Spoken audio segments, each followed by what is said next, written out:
Conman, the most devious of all criminals.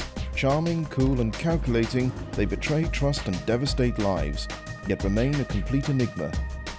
We are about to explore the mysterious world of these master criminals, giving an unprecedented insight into the workings of the complex minds of some of the world's most cunning con men and women. We will reveal the detail and the intricacies of their elaborate crimes and uncover how they were dramatically brought to justice. In this show, the story of Michael Hammond, a con man for the fame-obsessed millennium, who lied, cheated, defrauded and terrorized celebrities, royals and anyone unfortunate enough to cross his path in order to make money and feed his unquenchable desire for power, fame and notoriety. I would describe Michael Hammond as your narcissistic con man. Hammond was one of the biggest liars that I have encountered in 25 years of criminal law. This is somebody who's not necessarily conning for profit. He's got a much deeper need. With a callous disregard for the lives he damaged and put at risk, Michael Hammond is a man who lived a double life and seemingly would do anything to feel important and powerful. I described him as being wicked and evil. He's driven by his own ego. I've seen him twist people's heads completely. Michael Edward Hammond was born in East Sussex in December 1968. An only child born into a working-class family, his upbringing was unspectacular. He was a decorator's son from Bexhill-on-Sea. There were early instances of sort of juvenile shoplifting and so on. Hammond's criminal behaviour was relentless in his youth. It saw him expelled from school and, aged 18, Hammond first experimented with the persona that would become his addiction and ultimate downfall: impersonating a police officer. In 1987, Hammond called the police claiming to be a CID officer in order to obtain an ex-directory telephone number. His lies were exposed and he was arrested, fined and given community service. A month later, Hammond was in court again, facing 74 charges to his name, with a further 30 offences taken into consideration. The obscene number of charges included fraud and theft, but even a custodial sentence was not a wake-up call for Hammond. When released in 1989, his criminal career continued to disturbingly flourish when he forged documents to illegally obtain a Porsche. His early scams is he managed to get hold of a Porsche, and he did this by swiping a sheet of paper with a letterhead on it from someone's office. Hammond used the headed paper to forge a document saying he was a director and trustee of a company. Using the fake name, the letter was used to open a bank account with a £10,000 overdraft. And with that overdraft, he bought his Porsche. It's amazing what you can get away with, basically, with a fake heading on a piece of paper. Michael Edward Hammond had graduated from his illicit youth and was now a fully fledged criminal. But his relentless and contemptible behaviour was married to a bizarre personal aspiration to appear important and of a high social standing, even though he had an unquenchable and immoral compulsion to break the law. For some reason, he always felt very ashamed of his background. I think that was a factor in his decision to take his name and make it into a double-barreled name. But that, strangely enough, is symptomatic of a lot of con men. There was a man named Guy de Montfort who gave himself that rather grand name, but he was in fact Graham Lever, born in Dartford in Kent. Again, a humble background. A humble background always seems to be a factor in these things, a strange desire to be something more important than they feel that they are. I think that Michael Hammond is definitely a narcissist.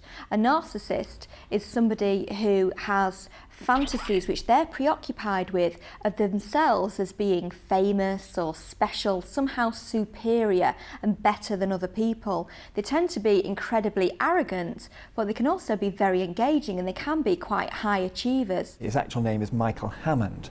His middle name is Edward, so his name is in fact Michael Edward Hammond, but he simply added an S to the Edwards and made it into a double-barreled name, presumably because he thought it was posh. It's not always about making your bank balance bigger, it's about the power and the control and having that sort of fantasy lifestyle that a lot of people do want, but he went about it in obviously a very different way. Hammond was obsessed with the celebrity world and desperately wanted to be part of it, and his con man charm helped, blagging his way into London's celebrity party scene. No one who met him at these glamorous events could have possibly imagined the sinister dark side the unpredictable conman was hiding. In reality, Hammond was a failed businessman and sometime estate agent, in severe debt, with a prolific criminal record who funded his life with freelance consultancy work.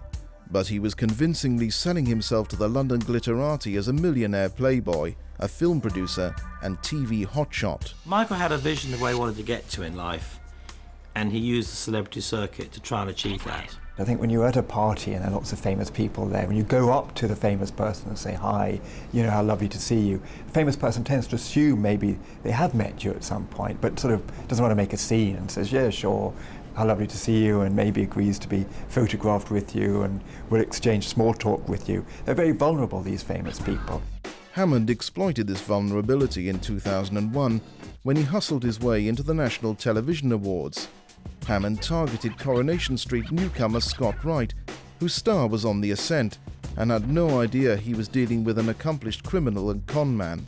I was nominated for an award for the most popular newcomer, and I was wandering around feeling a bit kind of starstruck by the whole thing. And out of the crowd, this guy came up and went, "Scotty!" And I went, "Right." And he went, "I've not seen you for ages, mate, not seen you since we did that thing on Sky." And I went, "Right." And I'm very polite, me anyway, so I just shook his hand and I said hello. "Can I get you a drink?" I said, "Yes." We got a drink and he had some girls with him, which was all good. And then he had a Range Rover waiting outside with a driver in it, which was also quite impressive. And I thought, well, you know what? I might as well go with him and the chicks. And and we did that. And so that's basically how I met him. And you know what? Obviously now, knowing what I know, he'd never met me before in his life. He'd probably just seen me up on the screen when I got my nomination. Someone's being very friendly to you, they seem to know you. You're a bit concerned that you actually might have met them before, just don't remember, and you don't want to be rude. And by that means, he can actually gain your trust very quickly and manipulate people. Despite his double life balancing criminality with celebrity, Michael Edwards Hammond was on a one-man mission to move in the same circles as the world's most famous faces. He would somehow be able to get us into absolutely every party, into the VIP bits in these inner sanctums of nightclubs, talking to all these people, to meet Britney Spears and to meet Tom Cruise and everything. And I don't know how he did it, just the gab, just the gift of the gab probably. Hammond seems to be the sort of chap who's obviously very articulate, very friendly, very easy to get on with, obviously has the gift of the gab, is able to sort of engage in conversation with anybody, whereas some of us would meet perhaps a personality and be a little bit reticent about talking to them and engaging them in conversation. He doesn't seem to have any qualms about that. I mean, he was actually photographed with Elton John, although I did speak to David Furnish about this subsequently, and Elton John had no recollection of ever having met this man. One of my favourite A-list stars that I got to meet at these premieres was Tom Hanks, and he seemed like he is a very nice guy, and he came up to me and he went, "Like your shirt," and I went, "Like your career, do you want to swap?" And he found that really funny. But I guess I probably wouldn't have got so close to someone like that to talk to if it wasn't for him blagging everything. And I think the fact that he was able to shake hands and rub shoulders with Tom Hanks, Robin Williams, Steven Spielberg, Hugh Hefner, the head of the biggest talent agency in Hollywood, demonstrated that Michael had a way of convincing people he was telling the truth and legitimate. And he had a very good skill at that. And of course, if you mingle in those circles, you probably do actually get to meet people, so it's even hard to separate fact from fantasy. And I think we can be pretty sure that in his own mind, there was no separation. He probably lived in a complete fantasy world and was completely unable to distinguish between them. Coming up, Hammond's insatiable appetite for notoriety escalates to new heights, exchanging Hollywood royalty for the British monarchy. We're going to go on a polo field with Prince Charles and his sons. Michael Hammond is a conman for the millennium. His aim was not simply the typical hunt for money, but a hunger for fame and attention. We are in a period where celebrity is all important. You are nobody unless you are in the papers. He is obsessed with that celebrity culture. He just wants that instant fix.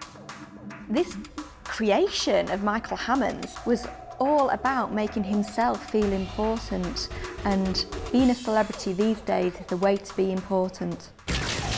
Michael Hammond was playing the fame game, and in true Conman style, cheating. He knew that if he was going to scam his way into celebrity, then he would have to have Fleet Street on his side. He seems to have reached a period where he's obviously been mixing with some celebrities and decides to take it a step further by actually approaching newspapers and magazines with stories to raise his own profile. His great skill is often, cultivating journalists and calling newspapers, particularly when he felt he had a big interview to give. Well, we think of a con man and we think of somebody who is motivated by money, but there's usually another motive, there's usually an emotional need that's being met. Now, for Michael Hammond, his need is to be looked at, his need is to be given some attention, and his need is to be seen as somebody who is special. So that's what's motivating him, not money, but importance, actually some sort of validation for himself as a human being. Celebrity was one of Hammond's obsessions, and he used it to feed his addiction to appear important and obtain attention. From the moment he infiltrated the showbiz set, Hammond ensured he achieved his twisted aims by selling bogus kiss-and-tell stories to the press to raise his profile. His first victim was PR girl Caroline Stanbury, who had been romantically linked to Prince Andrew in the press. And it was being reported that the prince had stolen Caroline from Michael Hammond. Naturally, Hammond had made the whole thing up and gone to the papers with his lies. With Caroline Stanbury, the moment it started to be reported that Prince Andrew was going out with her, he phones up a newspaper which ran a long interview with him in which he was described, as he often was in the early days, as a millionaire businessman. And in this interview he talked about how he introduced Prince Andrew to her and that he was the beginning of the romance, and basically he was the important figure in everything, and that he was very laid back about the fact Prince Andrew was going out with the woman that he regarded as his. And although she denies vigorously that she had anything much to do with him, I think she probably knew him, but I don't think it was anything more than that. And Caroline Stanbury is not the only high-profile woman Michael Hammond lied about having a relationship with, and sold bogus stories to the tabloids about romantic liaisons he never had. I've heard Dannii Minogue, Jordan, I've heard Renée Zellweger, and a lot of other women. I'd like it on record that I've never slept with Michael Hammond. Now, actually, I don't think he would ever claim to have slept with me because I'm not famous. I'm not Dannii Minogue, I'm not Jordan. He maybe hopes that he'd slept with or had relationships with these women. But actually, it was a really good way of getting some attention because the Sunday newspapers took him up on this story with actually very little evidence. They advertised to the world that he was claiming to have had these relationships. In actual fact, they'd never heard of him, probably. They all tell me that they've not slept with him. And I suppose the writing was on the wall about how he operated and the person he was when he used to show me scrapbooks of all his press clippings. Ex-Coronation Street actor Scott Wright had started spending time with Michael Hammond when he visited London, and on one occasion Hammond was very keen for Scott to see his conquests in print at his Docklands flat. Michael Hammond kept all his press cuttings and kiss-and-tell articles in a scrapbook. It's all about celebrity with Michael, and it's all about that, and that's my first impression of when I went in his flat. It was just plastered with pictures of him with famous people. And I think the scrapbook was just insane, completely insane. Another person who spent time with Michael Hammond was celebrity manager Jonathan Shalit. Jonathan met Hammond on the showbiz scene and they briefly became acquaintances. On one occasion, Jonathan lunched with Hammond at the famous Ivy restaurant in London. They were joined by a top Hollywood agent and Tara Palmer Tompkinson. I've met Tara a number of times, who's a very lovely girl and a very sensible girl. And it was quite clear from the relationship between Tara and the top Hollywood agent and Michael that there was a degree of friendship. As I found out later, he probably wasn't as close to them as I might have thought he was, but he was certainly appear close. But in fact, it worked the other way because I think Tara probably thought I was closer to Michael than I was as well. And at the end of the meal, Tara had to leave, and Michael, as a gentleman, also or representing himself as a gentleman, saw Tara to the door, and as he was walking out the door of the restaurant and onto the street, he had his arm over her shoulder putting her coat on, and there are like a ton of paparazzi there. Now, at the Ivy at lunchtime, there are not a ton of paparazzi unless they're invited. Now, I don't know who tipped the paparazzi off that day. All I know is Michael Hammond walked Tara to the door as the door opened, so at the very moment when Tara walked onto the street, Michael had his arm round Tara's shoulder, which is a shot a lot of the paparazzi got. And of course, a few hours later, the picture desk at newspapers were getting lots of calls in from an anonymous person saying Tara was at the Ivy with her new boyfriend at lunchtime, and the picture they had was Tara and Michael Hammond, so read into that what you may. And then there was Renee Zellweger. Read into this what you may. He rang me up from LA and said, me and Renee are settling down together, it's all going so well. It's brilliant. Read the newspaper. So I got the Sunday Sport because it was usually in one of them because they're the only ones who take it. Then it managed to filter through to some of the other less salubrious newspapers, and it was him with his arm around Renee Zellweger saying they were happy and they were getting married or kissing her and blah, blah, blah. Normally his technique is simply to leave parties just at the very time that they're leaving, and apparently this is what happened with Zellweger, and then it makes it look like he is actually going out with them, and then of course classically he'll phone up a newspaper and tell a story to them. Someone who was with him at the time had just told me he'd just legged it over, give her a kiss, and then sold the story to the paper. Brilliant. Genius. Michael Hammond was making small amounts of money from selling stories claiming to have slept with famous women, a claim the women in question vehemently deny. Hammond's lies and stories may have fooled the celebrity circuit completely, but as Scott Wright spent more time with Hammond, the facade of the fun-loving party guy slipped, and he witnessed the con man's darker side firsthand. Obviously, I didn't really ever get to know him because he was telling so many white lies or whatever. But there was a time when a taxi driver pulled out in front of him. He was in this Range Rover, and he pulled up. He flew out of the car, smacked his fist on the windscreen, told him he was going to rip his head off. The taxi driver shut all the doors and then get back in the car and nearly drove the Range Rover over the cab. He never showed a side of aggression towards me. I know he did it to one of our mates once. One of my mates had said something to him and he phoned him up and threatened him. And he's not a big guy, Michael, but he never did anything to me. The disturbing incidents Scott Wright witnessed were only a hint of the violence and cruelty Hammond was capable of. In 1998, Hammond impersonated a police officer for a second known time. He shockingly pretended to be a special branch police officer and attempted to con a lorry driver out of money when they had a road accident. He was sentenced to 6 months in prison. It would not be the last time he adopted the persona of a policeman. It was to become his obsession. However, when released, Hammond's criminal behaviour was his basest yet. He was arrested for ABH after attacking a woman over a parking space. It's very easy to see Hammond as some sort of frivolous clown who sort of wanders into celebrity parties, doesn't seem to be doing anybody any harm, bit of a Jack the Lad, and you can always sit back and actually laugh at these celebrities who've been perhaps duped or taken in by him. But there certainly seems to be a sort of dark side to him. He does have a temper, and he's not afraid of lashing out in a very severe way. Narcissists do tend to just fly off into uncontrollable rages, and I think that the car park incident is quite revealing to me. Here was a case where Hammond was simply asked to move his car, but to him, that was probably a great affront. Don't you know who I am? How dare you suggest that you're more important than me and that I should move my car for you? And clearly, that affront to his ego and his identity sent him off into a rage.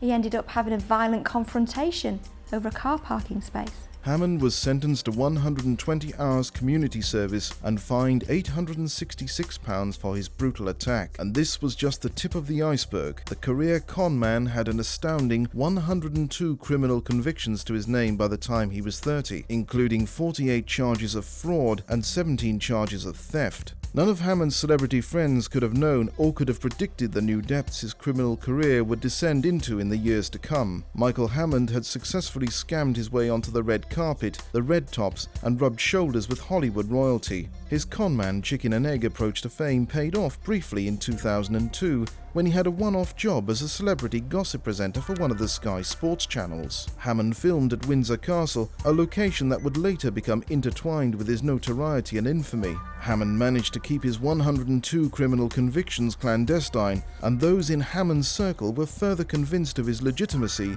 when he conned them into the company of the royal family. There was an incident after I'd known him for a year, and he rang me up and he said, come down to Watford, we're going to go on a polo field with Prince Charles and his sons. And I went, right, whatever. But I was coming to London anyway, so I did. I jumped on the train, I got off at Watford, he had a driver to meet us. It was all very good, he was all dressed smart in suits and everything. Went to the field, and there they were. And I was like, whoa, wow. That's quite interesting. And so I got introduced to Prince Charles, and he acted like he knew Prince Charles, like they were best mates. I didn't detect that Prince Charles knew him. But the most interesting part was when he said, let's go and say hello to my mate Wills. And I went, you don't know Prince, come on mate, you bullshit me, you don't know him. And he wandered straight up to me and he went, Wills, how them fillies doing up in St Andrews? Are you pulling any? How's it all going? I've not seen you since, was it Katrina? Katrina's your bird, wasn't it? And I stood there and looked at Prince William's face and he had never met him before in his life.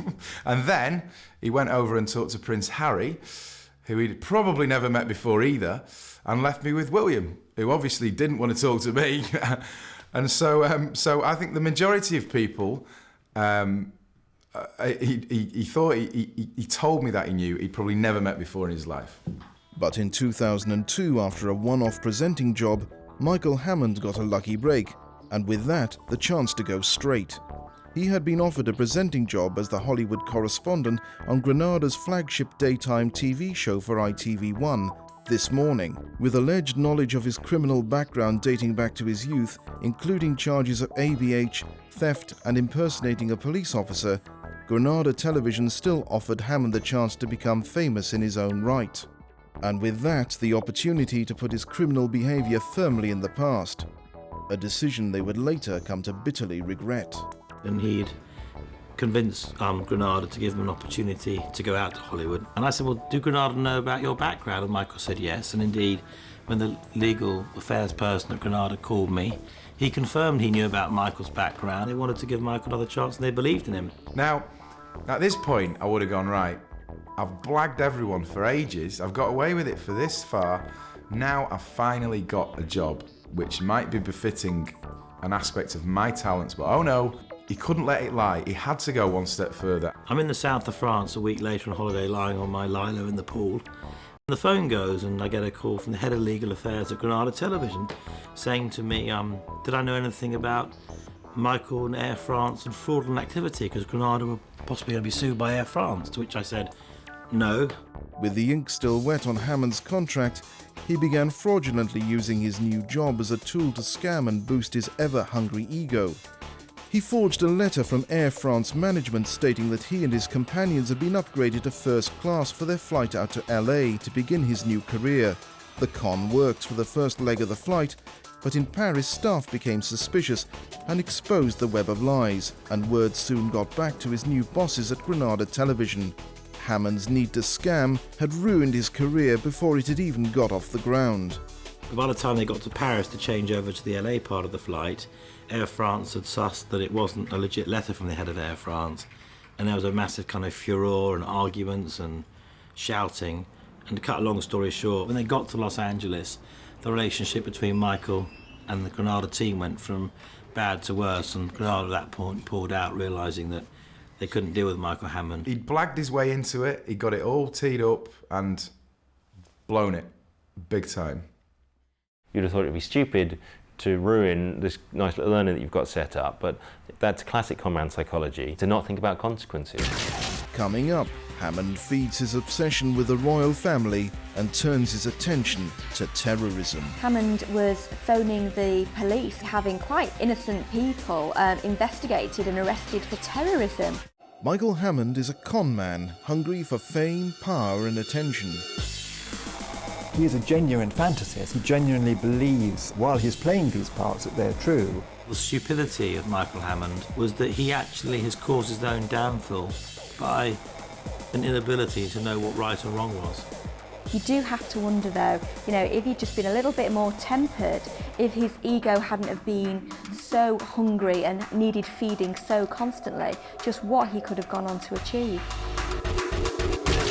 After personally wrecking the career opportunity of a lifetime as a TV presenter by fraudulently trying to upgrade a flight, Hammond returned to the UK and carried on crashing celebrity premieres and parties. But he also went on to change tack, adopting a whole host of different but telling personas. In terms of the roles that he gives himself in life, they're always authority figures. They're always policemen, surgeons, film producers. I think an awful lot of these roles too have been hit upon in order to hit upon women, perhaps. And in 2004, Hammond adopted the audacious role of a bogus doctor, compulsively calling the police 5 times when he was stuck in heavy London traffic. He was in a car, very heavy traffic, centre of London.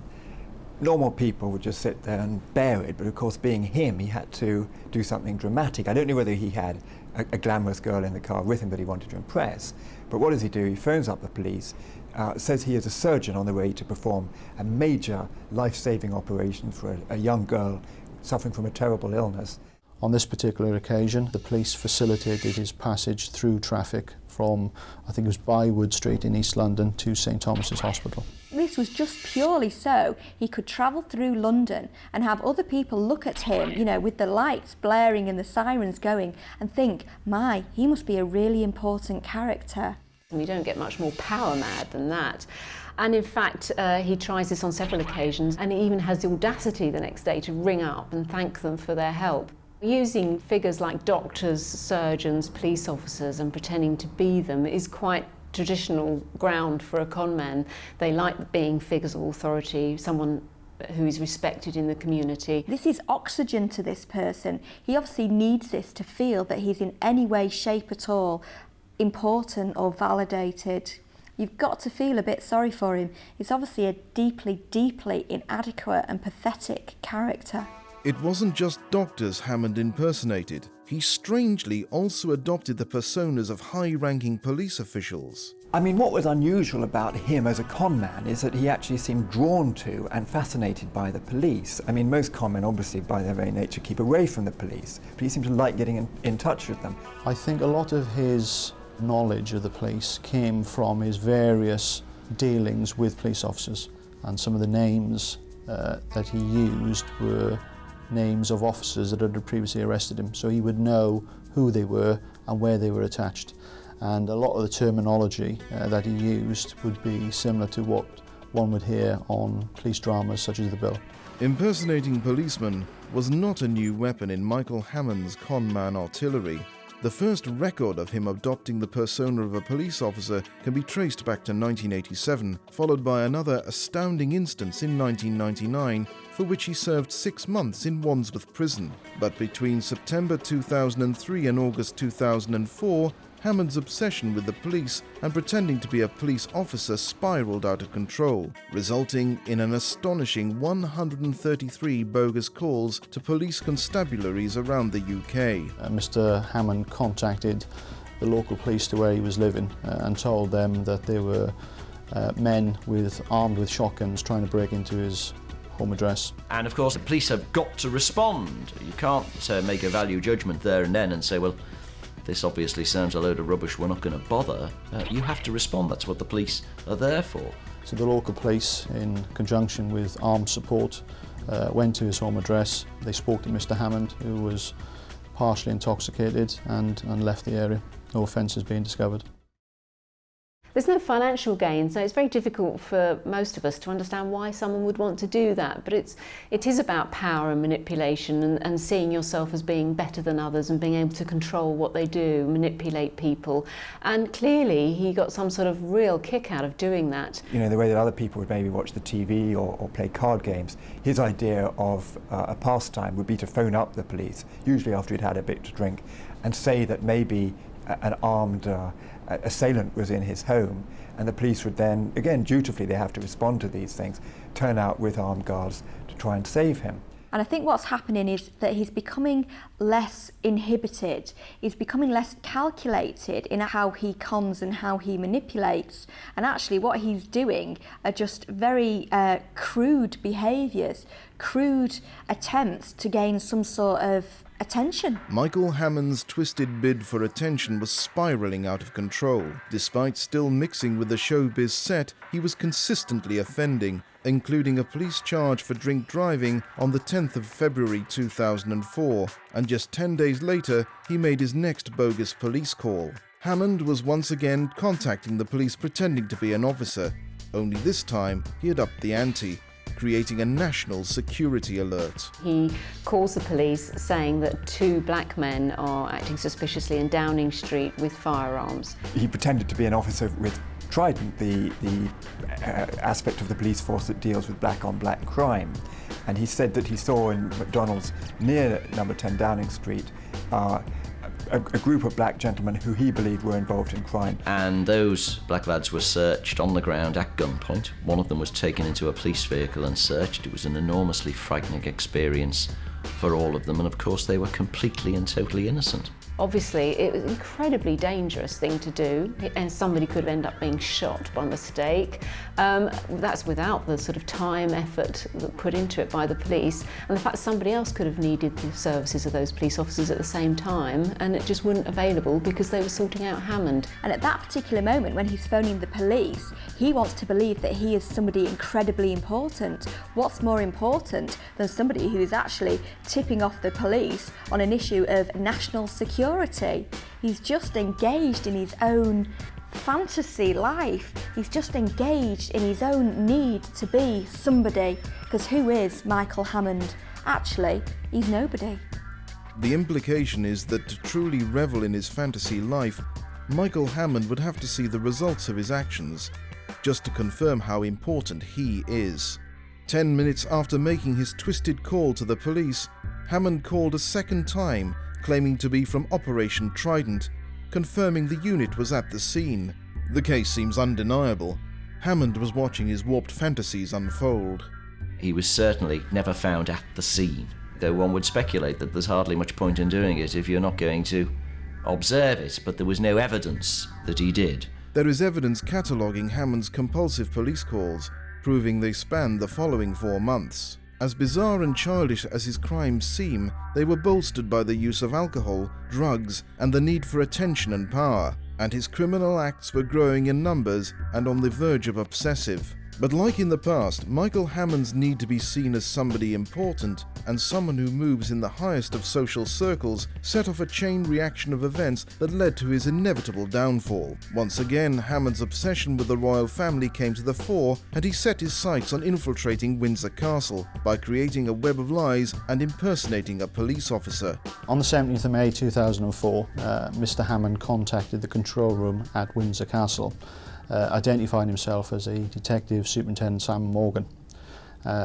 He said that he was in company with 2 celebrity friends of Prince Harry and Prince William.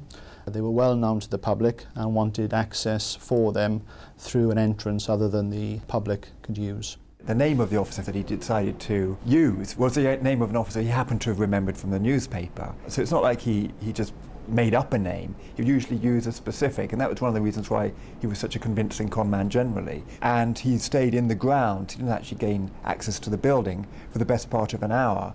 And it was only when he was seen behaving rather oddly on the CCTV cameras that he was actually detained.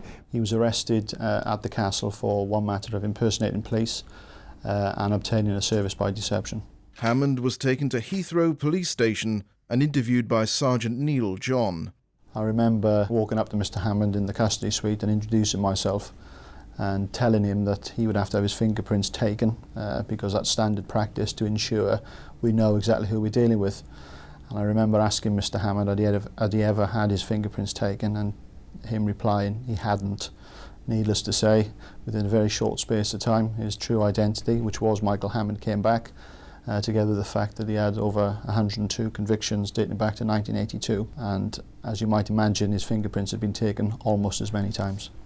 Myself and my team then started to look into the background of Mr. Hammond, and it was at that point then we discovered this was one of many instances where Mr. Hammond had been purporting to be a police officer. The game was up, but Michael Hammond couldn't let go of the fantasy that he was a somebody. He said that he was a famous TV presenter. I remember searching his home address, and there were various pictures on the wall with him in the company of Prince Charles was one of them. Chevy Chase was another. His telephone book had telephone numbers of Danny Minogue, Kylie Minogue, a whole host of TV celebrities. There was some way, there was some connection with him. And once in police custody, Michael Hammond's mobile phone was the key to unlocking the full extent of his relentless and dangerous 12-month scam. They subsequently looked through his mobile phone records and found that over 133 calls had been made to different police stations all over the UK. And the calls varied considerably from anything to do with drugs, firearms, or even one incident where he was alleging that he was following a paedophile. The Windsor Castle incident became high-profile news, and ironically, Hammond found himself for the first time the legitimate focus of the press. But Hammond couldn't help but revel in the press attention and turn his crime into a fantastical tale when he was released on bail. Hammond was absolutely relentless in that actually, when it was brought very much to his attention that he'd been wasting police time and nobody's buying his pathetic stories, he still continued. Such was his need to view himself, I think, as important and have other people view him as important. He saw himself as a confidant of the royal family, a man more sinned against than sinning, and a man who somehow was doing the royal family a favour, because what he thought he had done that day was actually expose a weakness in the royal family's security arrangements. And he also claimed for good measure that Prince Charles and him had actually spoken about this matter, and indeed Charles had intimated to him that members of the SAS should in fact be involved in protecting the royal family. So it was the usual sort of mixture of information that perhaps he might have culled from the cuttings about Charles's view on security, and of course this perennial need he has, this continual need he has to see himself as the hero of the hour. I mean, this is somebody who has such a need that it doesn't matter what you say to him. You can be absolutely blatant. No, Michael, you're not important, we don't buy you, and he won't be able to accept that. He won't be able to face that, because to face it, he would have to accept that he is a nobody, and he would crumble, I think. Coming up, while on bail, Michael Hammond's behaviour becomes even more dangerous and extreme, threatening the life of an innocent family. He inferred that the gentleman and his family were connected to Al-Qaeda, smuggling into the country with potential bomb threats. Michael Hammond's conman career was spent scamming the police and celebrity world in equal measures. It's clear right from the beginning he doesn't seem to have that sort of sense of right and wrong. A blagger isn't someone who's breaking the law. Later on, Michael went on to do that. We get to see this dark side of Hammond moved from the celebrity world into the police world. This is somebody who doesn't have an identity of his own. It's fluid, it's shifting, he creates identities by the moment, it seems. By 2004, Michael Hammond's lies had caught up with him after posing as a policeman in order to gain entry to Windsor Castle. Despite plaguing the police with bogus and potentially life-threatening calls, he still hadn't given up preying upon the celebrity world. Astonishingly, less than a week after being released on bail, Hammond targeted his next celebrity event, the Celebrity Soccer 6 charity event. He found himself a kit and blagged his way onto a team. The organisers hadn't invited Hammond to appear and were baffled by the recently released criminal's presence. Now, anybody who doesn't have a narcissistic personality disorder is going to be incredibly embarrassed and probably go to ground. What he does is actually he blags his way into a charity football match. He's not been invited, he's just shown up in full kit. What is that about? I mean, clearly, even when Michael has a policeman saying to him, "Oi, mate, you nicked. This behaviour is not acceptable," he's relentless in still pursuing this fame that he wants so badly. But not all of his scams were frivolous. In spite of being on bail, he once again revealed his dark side and pulled his most ruthless police scam yet. Next, in July 2004, we see our man Hammond on a P&O ferry going back and forwards to France. On both trips, he calls police claiming to be an Interpol officer and on one occasion actually accuses a family, an Iraqi family on the boat, of being Al-Qaeda representatives. Hammond had an earphone in, wired for sound. He quickly opened his jacket to show me how some sort of radio communication. He said he'd already been in contact with UKIS, United Kingdom Immigration Service, based in Croydon, which was factual, they are based there. So he had the right sound bites for things. He inferred that the gentleman and his family were connected to Al-Qaeda, smuggling into the country with potential bomb threats. Well, as you can imagine, this triggered somewhat of a security alert. And the poor family, who, once again emphasised, perfectly innocent, were searched and detained, children very upset. So Hammond again is manipulating the truth, i.e. the environment, the fact that Al-Qaeda was something that was in the news at the time, and playing on the fears of the public and also the heightened awareness of the police in order to extremely distress that family.